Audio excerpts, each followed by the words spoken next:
আরও ভোটার তালিকা কিভাবে আমরা সংশোধন করে আমরা এগুলোকে ওই ওই যে নির্ভুল, একবারে নির্ভুল হবে না, মোটামুটি নির্ভুল করা যায়, সেটা সে ব্যাপারে তোমাদের কথা শুনবো।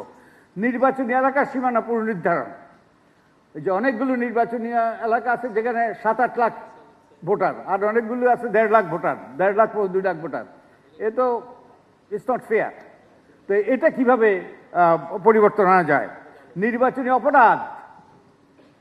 অপরাধ করে, নির্বাচনে বিভিন্নভাবে প্রভাবিত করে। কতগুলো লোক, সাধারণ মানুষ নির্বাচনী ইয়েতে, নির্বাচনের যেখানে হয় সেখানে সাধারণ মানুষ কিছু অপরাধ করে, আবার নির্বাচনের দায়িত্বে থাকা কর্মকর্তারা অপরাধ করে, আবার কিছু লোক যারা সাংবিধানিক পদে আছে তারা অপরাধ করে। এই অপরাধ কিন্তু বিচার হয় না।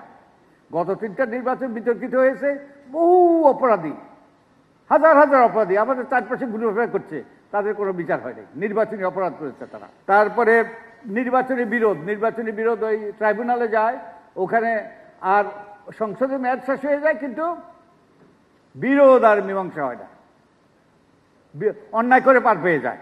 তারপরে নির্বাচন পর্যবেক্ষণ করে। তোমরা তানিয়া ফস্টারের নাম শুনছো কিনা দেখছো? ওই যে এক সুন্দরী ক্যানাডিয়ান এসে সাফাই গেয়ে গেছে, ওই যে 2018 সালের নির্বাচন সুষ্ঠু হয়েছে। তারপরে ভদ্রমহিলার বিবেকে ওই তারা দিয়েছে, শেষ পর্যন্ত তিনি তার বক্তব্য প্রত্যাহার করেছিলেন। তো এই যে পর্যবেক্ষণ, তারপরে গণমাধ্যমের নীতিমালা, তারপরে সোশ্যাল মিডিয়ার নীতিমালা, এগুলো সম্পর্কে কথা বলবো। এগুলো কিভাবে এই ফেক নিউজের মাধ্যমে মানুষকে প্রভাবিত করা যায়, এগুলো সম্পর্কে তোমাদের পরামর্শ চাই। তারপর এনআইডি, ওই যে ভোটার আইডি, এগুলোকে কিভাবে আরো, এই যে এগুলোতে অনেক রকম সমস্যা আছে, এই সমস্যাগুলো কিভাবে দূর করা যায়। এনআইডি যদি সঠিক হয় তাহলে ভোটার তালিকা দরকার হয় না, তো প্রত্যেকে আপনি ভোটার হয়ে যায় তারা যখন ওই যে 18 বছর বয়সে পৌঁছে। স্থানীয় সরকার নির্বাচন গুরুত্বপূর্ণ। তো এই ব্যাপারে তোমাদের স্থানীয় সরকার নির্বাচন সম্পর্কে তোমাদের মতামত চাই।